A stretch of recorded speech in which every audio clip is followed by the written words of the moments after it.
بسم اللہ الرحمن الرحیم۔ مرجع اعلیٰ جہان تشیع حضرت آیت اللہ العظمیٰ سید صادق حسین شیرازی دامت اللہ عالی کی تالیف کردہ شہرۂ آفاق کتاب علی فی القرآن، اس کتاب میں علماء اہل تسنن کے مطابق 700 آیات کو ذکر کیا گیا ہے جن کا حقیقی مصداق وجود مبارک حضرت امیر المومنین امام علی ابن ابی طالب علیہ السلام ہیں۔ مرجع اعلیٰ وضاحت کرتے ہوئے فرماتے ہیں کہ اگر اس کتاب میں ان آیات کو بھی شامل کر دیا جاتا جو علماء اہل تشیع کے نزدیک حضرت علیہ السلام کی شان میں نازل ہوئی ہیں تو ان کی تعداد بہت زیادہ ہو جاتی۔ الرحمن الرحیم، الحمدللہ رب العالمین، والصلاة والسلام علی سید الانبیاء والمرسلین وعلی آلہ الطیبین الطاہرین۔ ناظرین محترم، ہماری مسلسل گفتگو مختلف قسطوں میں مولا علی علیہ السلام کی شان میں اور اہل بیت کی شان میں جو آیات نازل ہوئیں اور اہل سنت مصادر میں بھی ان کا تذکرہ ہے آپ کی خدمت میں پیش کی جا رہی ہیں۔ زیادہ تشریح میں نہیں جاتے، وہی آیات اور احادیث جو ذکر ہوئی ہیں وہ آپ خدمت بیان کر دیتے ہیں تاکہ بات زیادہ لمبی بھی نہ ہو جائے۔ وَأَقِیمُوا الصَّلَاةَ وَآتُوا الزَّکَاةَ وَارْکَعُوا مَعَ الرَّاکِعِینَ، نماز قائم کرو، زکوٰۃ دو اور رکوع کرنے والوں کے ساتھ رکوع کرو۔ یہ آیت کن کی شان میں آئی؟ اس کو سب سے پہلے ابن عباس سے اخطب خوارزمی اہل سنت عالم دین ہے، انہوں نے ذکر کیا ہے نزلت فی رسول اللہ وفی علی ابن ابی طالب، حدیث میں کہ یہ آیت رسول اللہ اور مولا علی کی شان میں آئی ہے۔ وہما اول من صلی ورکع، یہ پہلی دو ہستیاں جنہوں نے سب سے پہلے نماز پڑھی اور رکوع کیا۔ اس روایت کو مناقب علی ابن ابی طالب خوارزمی اہل سنت عالم دین اپنی کتاب مناقب میں صفحہ 198 پہ ذکر کرتے ہیں۔ شواہد و تنزیل میں بھی اور مناقب للکشفی میں بھی یہ روایت موجود ہے۔ سال محمد صالح ترمذی حنفی عالم دین نے، ابن مردویہ نے بھی اسی روایت کو نقل کیا ہے، یعنی مختلف اہل سنت علماء نے اس آیت کی شان نزول جو ہے وہ رسول خدا اور مولا علی ہے۔ اگلی آیت میں وَاسْتَعِینُوا بِالصَّبْرِ وَالصَّلَاةِ وَإِنَّهَا لَكَبِیرَةٌ إِلَّا عَلَى الْخَاشِعِینَ، کہ صبر سے مدد لو، نماز سے مدد لو، اور یہ نماز بہت وزنی ہے مگر جو خشوع کے ساتھ پڑھتے ہیں ان کے لیے بھاری نہیں۔ اس آیت کے ضمن میں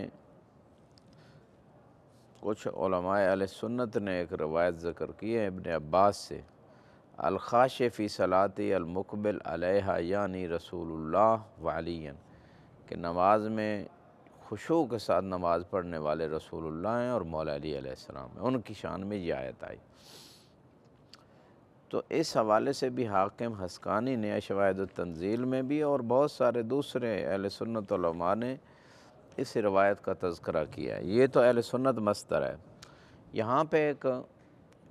بعض شیعہ مصادر میں ہے کہ صبر سے کا ایک مصداق روزہ ہے اور نماز تو ہے ہی، اور تیسری بات یہاں پہ ایک اور روایت میں ایک اور باطن ہے کہ صبر سے مراد رسول اللہ ہے اور صلاۃ سے مراد علی ابن ابی طالب علیہ السلام۔ گویا خدا اس مقام پہ غیر خدا سے مدد لینے کو جائز قرار دے رہا ہے۔ جو لوگ کہتے ہیں کہ اللہ کے علاوہ مدد مانگنا شرک ہے، تو خود خدا کہہ رہے ہیں نماز سے مدد لو، روزے سے مدد لو، روزے سے مدد لو، صبر سے مدد لو، رسول اللہ سے مدد لو، علی سے مدد لو۔ تو مختصر بات یہ ہے کہ ہر وہ چیز کہ جن سے مدد اللہ کے حکم سے، اللہ کی اجازت سے اللہ نے ان کو طاقت دی ہے، تو وہ عین توحید ہے، اور ہر وہ چیز جس سے مدد لینا انسان ان کو مستقل سمجھے، خدا کے مقابلے میں سمجھے، خدا کی دی ہوئی طاقت سے نہ سمجھے، تو وہ شرک ہو جائے گا۔ جیسے بتوں سے مدد لوگوں نے خود بنایا، اللہ نے ان کو کوئی ویلیو نہیں دی، لوگوں نے خود ایسے عقیدے بنا لیے۔ تو یہاں پہ غیر خدا سے مدد شرک نہیں، بلکہ قرآن کہہ رہا ہے وہ عین عبادت ہے۔ اب جب بندہ صبر کرتا ہے تو یہ خدا کی مدد آتی ہے، اس میں صبر میں ہی مسائل حل ہو جاتے ہیں بہت سارے۔ البتہ صبر کی 3 قسمیں ہیں، طاعت میں صبر ہے، گناہ سے بچ کے صبر ہے، مصیبت پہ صبر ہے، اور پھر روزے میں خدا کی مدد آتی ہے، تقوی حاصل ہوتا ہے، نماز کے ذریعے مسائل حل ہوتے ہیں اور خدا مشکل کشائی کر دیتا ہے۔ تو بہت ساری چیزیں ہیں، اس طرح رسول اللہ اور علی سے مدد مانگنا اور اس عقیدے سے کہ اللہ نے ان کو طاقت دی ہے، ہمارے اعمال پہ گواہ ہیں، ہمارے اعمال ان کے پاس پہنچتے ہیں، یہ دعا کریں گے، یہ سفارش کریں گے، شفاعت کریں گے تو ہمارا کام ہو جائے گا، اس عقیدے کے ساتھ یہ عین توحید ہے، یہ عین عبادت ہے، یہ عین قرآن کے تعلیمات کے مطابق ہے۔ قرآن میں ایک اور جگہ سورہ بقرہ 46 نمبر آیت میں ارشاد ہے، الذین یظنون انہم ملاقو ربہم وانہم الیہ راجعون، کہ جو یہ عقیدہ رکھتے ہیں کہ وہ اپنے رب سے ملاقات کرنے والے ہیں اور اسی کی طرف لوٹ کے جانے والے ہیں۔ اب یہاں ملاقات سے یہ مراد نہیں ہے کہ نعوذ باللہ خدا کوئی جسم ہوگا اور اس کو نظر آئے گا، یعنی خدا کی بارگاہ میں قرب میں پہنچنے والے ہیں معنوی اعتبار سے۔ یہاں سے ابن عباس نے شواہد التنزیل میں ایک روایت ہے، جلد نمبر 1 صفحہ 115 پہ، اہل سنت علیہ دین ہے، کہتے ہیں اس آیت کا شان نزول کہ نزلت فی علی علیہ السلام و عثمان بن مظعون و عمار بن یاسر و اصحاب لهم۔ یہ آیت مولا علی کی شان میں اور عثمان بن مظعون کی شان میں اور عمار یاسر کی شان میں آئی ہے، لیکن یہاں سے عثمان وہ بن عفان تیسرا حاکم مراد نہیں ہے، یہ ایک رسول خدا کے صحابی تھے عثمان بن مظعون، جن کو آپ نے اپنی حکومت کے دوران مولا علی نے خلیفہ بنایا، اپنا گورنر بنایا تھا بصرے کا بھی،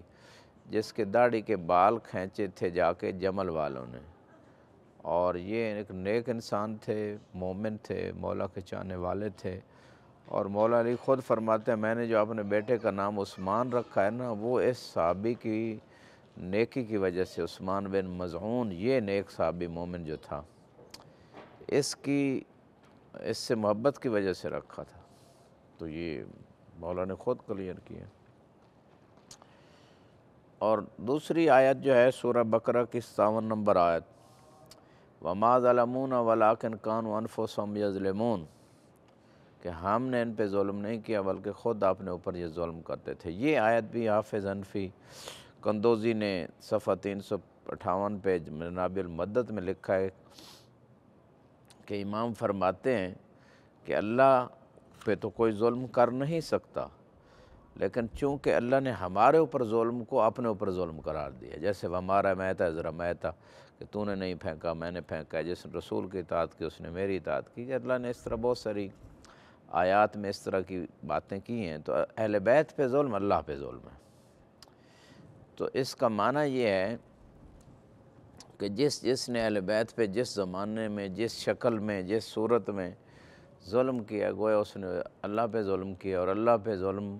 کا معنی یہ ہے کہ انسان اپنے اوپر ظلم کر رہا ہے، خدا کا کوئی نقصان نہیں۔ وآخر دعوانا ان الحمد للہ رب العالمین۔